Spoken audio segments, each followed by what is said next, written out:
नमस्कार दोस्तों, स्वागत हमारे YouTube channel Swami Vivekananda study circle में। आज आप लोग जानते हैं सीटेट का एग्ज़ाम था, तो उसमें जो सेकेंड मीटिंग में जो जूनियर वालों का एग्ज़ाम हुआ उसमें जो साइंस के क्वेश्चंस हैं उसको हम देखेंगे। यहाँ पे आप लोग अपने आंसर्स का मिलान कर लो। यहाँ पे देखते हैं पहला क्वेश्चन।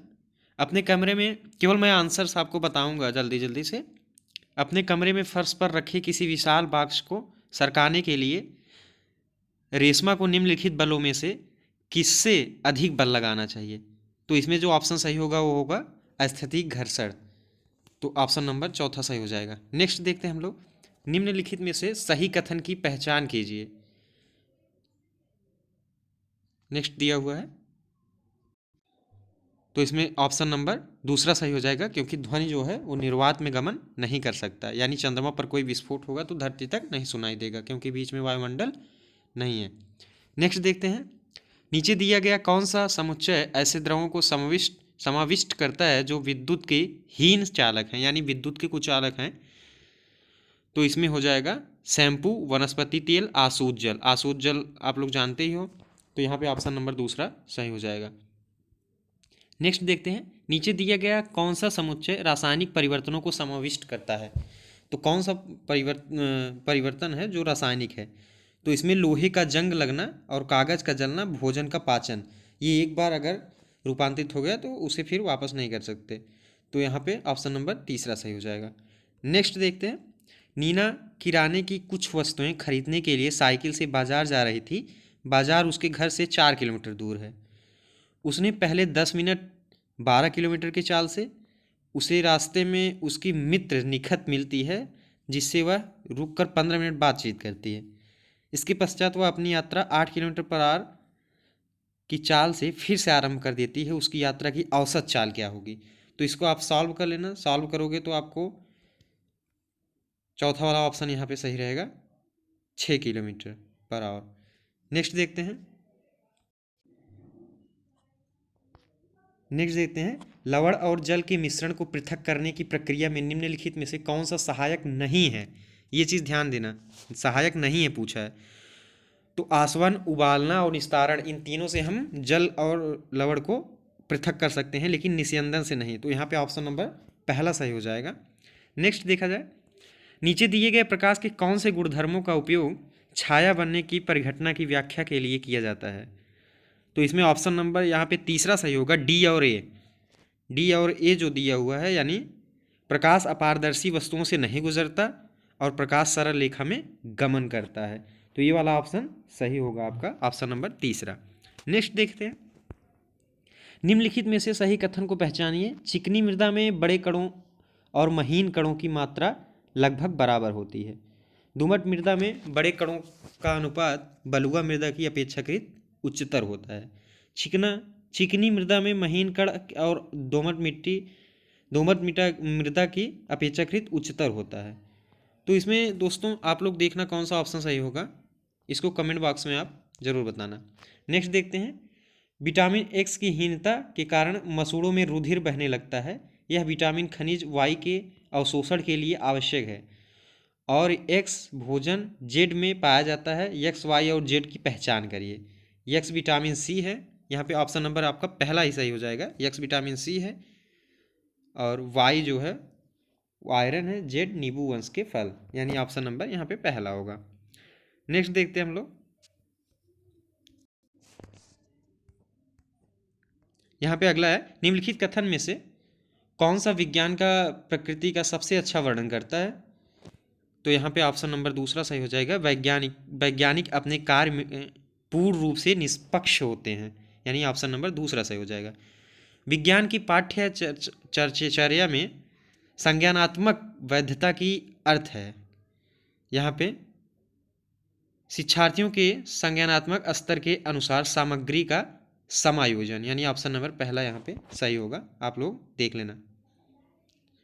एनसीएफ 2005 के अनुसार उच्च प्राथमिक स्तर के विज्ञान की पाठ्यचर्या में निम्नलिखित में से कौन सा अनुशासित है?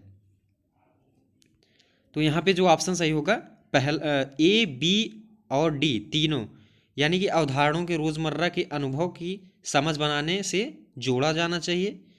अवधारणाओं तक गतिविधियों प्रयोगों द्वारा पहुंचाया जाना चाहिए। और डी वाला अवधारणाओं के साथ नियम और सिद्धांतों को पेश करने की आवश्यकता है, यानी ऑप्शन नंबर दूसरा यहाँ पे सही होगा, ए बी और डी, ये वाला ऑप्शन सही हो जाएगा। नेक्स्ट देखते हैं हम लोग।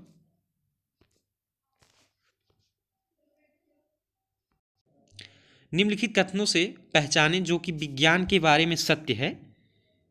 तो इसमें जो ऑप्शन सही हो जाएगा वो सभी वैज्ञानिक विचारों को नियंत्रित प्रयोगों द्वारा खोजा और परखा जाता है, यानी ऑप्शन नंबर पहला यहाँ पे सही होगा। नेक्स्ट देखते हैं। यीशु को एक सप्ताह के लिए मौसम की रिपोर्ट एकत्र करने का एक व्यक्तिगत कार्य दिया गया है। नीचे दिए गए आकलनों संकेतकों से पहचाने कि यीशु कहाँ गलत हो गई है। तो दोस्तों इसमें जो सही होगा वो तीसरा, वो समझती है कि अधिकतम और न्यूनतम तापमान की सीमा प्रतिदिन भिन्न है, जबकि ऐसा नहीं है। गर्मी है तो लगभग रोज़ जो है गर्मी रहेगी ही। तो यहाँ पे ऑप्शन नंबर तीसरा यहाँ पे वो गलती कर गई।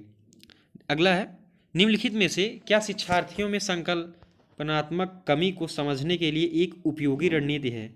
तो यहाँ पे अवधारणा मानचित्रण का उपयोग, यानी ऑप्शन नंबर बी यहाँ पे बिल्कुल सही हो जाएगा। आगे हम लोग देखते हैं।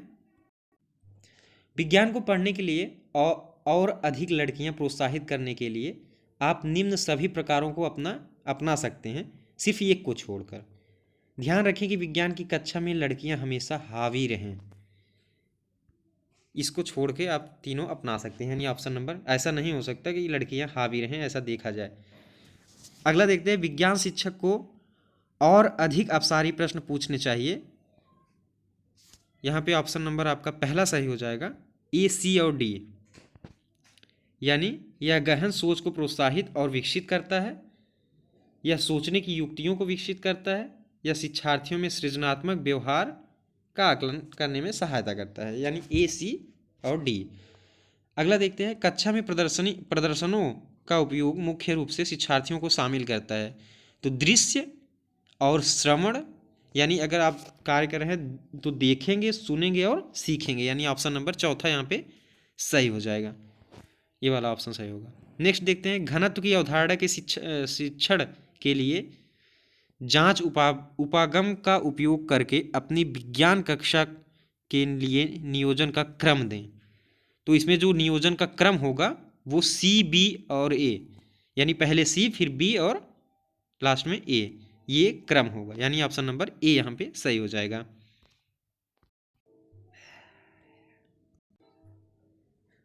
नेक्स्ट देखते हैं। वाई कोई ऐसा पौधा है जिसमें क्लोरोफिल नहीं होता। वाई क्या हो सकता है। तो आप लोग जानते हैं कस्कुटा, अमरबेल, तो ये हो जाएगा ऑप्शन नंबर चौथा सही। आगे देखते हैं हम लोग।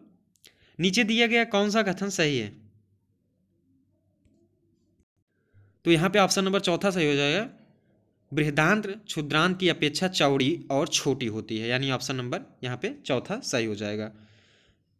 आगे देखते हैं। रेशम कीट के जीवन चक्र और रेशम फाइबर, इधर से थोड़ा प्रिंटिंग मिस है, तो इसमें जो ऑप्शन सही होगा वो प्यूपा कोशित विकसित होकर बन जाता है, ये वाला ऑप्शन, यानी पहला ऑप्शन बिल्कुल सही होगा। तो इसे आप लोग ध्यान देना। नेक्स्ट देखते हैं। अगला दिया हो दोस्तों। निम्नलिखित में से कौन सा सही, ये मिलान है, कौन सा सही मिलान का निरूपण करता है। इसमें थोड़ा सा जगह कम रहने की वजह से इस तरह से दिया है, इसको आपको ए से और दूसरी पंक्ति को मिलान करना है। तो इसमें जो सही ऑप्शन होगा वो होगा ऑप्शन नंबर पहला, यानी पहले का दूसरा, दूसरे का चौथा, तीसरे का पहला और चौथे का तीसरा, तो ये वाला ऑप्शन बिल्कुल सही होगा। अगला दिया हुआ, निम्नलिखित में से मानवों की कौन सी ग्रंथि दो से अधिक हार्मोन स्रावित करती है। तो पीयूष ग्रंथि, बिल्कुल सही, ऑप्शन नंबर ए, इसको आपने लगाया होगा जरूर। नीचे दिया गया कौन सा कथन सही है। तो इसमें जो सही कथन है वो सभी अधातुएं अतन्य, यानी तन्य नहीं होती। तो यहाँ पे ऑप्शन नंबर तीसरा सही हो जाएगा, ये जो कथन है ये सही है।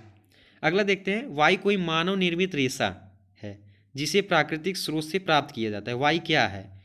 तो अगर वाई कोई मानव निर्मित रेशा है तो वाई रेयान है, यानी ऑप्शन नंबर यहाँ पे चौथा सही हो जाएगा। अगला देखते हैं। नीचे दी गई तालिका का अध्ययन कीजिए और इनमें से घरेलू ईंधन के रूप में कौन सा सबसे अधिक उपयुक्त है। तो इसमें घरेलू ईंधन के रूप में जो सबसे अधिक उपयुक्त है वो है बी, यानी मध्यम गैस उच्च, ये वाला ऑप्शन सही हो जाएगा। अगला है किसी विशिष्ट क्षेत्र में विशिष्ट रूप से पाई जाने वाली स्पीसीज को कहा जाता है। तो ये क्या कहा जाता है? विशेष क्षेत्रीय स्पीसीज, यानी विशेष क्षेत्र में पाई जा रही है। तो यहाँ पे ऑप्शन नंबर दूसरा बिल्कुल सही होगा। आगे देखते हैं, धातु X धातु Y को उसके लवण विलयन से भी स्थापित कर देती है, परंतु धातु Z को उसके लवण विलयन से भी स्थापित करने योग्य नहीं है। इनमें सबसे ज़्यादा अभिक्रियाशील धातु कौन सी है? तो यहाँ पे कौन सा अभिक्रियाशील धातु है? Z है, यानी ऑप्शन नंबर बी सही हो जाएगा। नेक्स्ट और लास्ट देखते हैं, किसी बिंब से प्रकाश किरणें किसी पृष्ठ पर गिरती हैं और अपूर्णतः विसरित ढंग से परावर्तित हो जाती हैं। आप इस बिंब के प्रतिबिंब की प्रकृति के बारे में क्या कह सकते हैं? तो यह आभासी और समान साइज का होगा, यानी ऑप्शन नंबर चौथा यहाँ पे सही हो जाएगा। तो ये साइंस के क्वेश्चंस थे। आपको अन्य जो सब्जेक्ट्स हैं उसके क्वेश्चन आपको मिलते रहेंगे। आप चैनल को सब्सक्राइब कर दीजिए, शेयर करिए और लाइक भी ज़रूर कर दीजिएगा दोस्तों। धन्यवाद।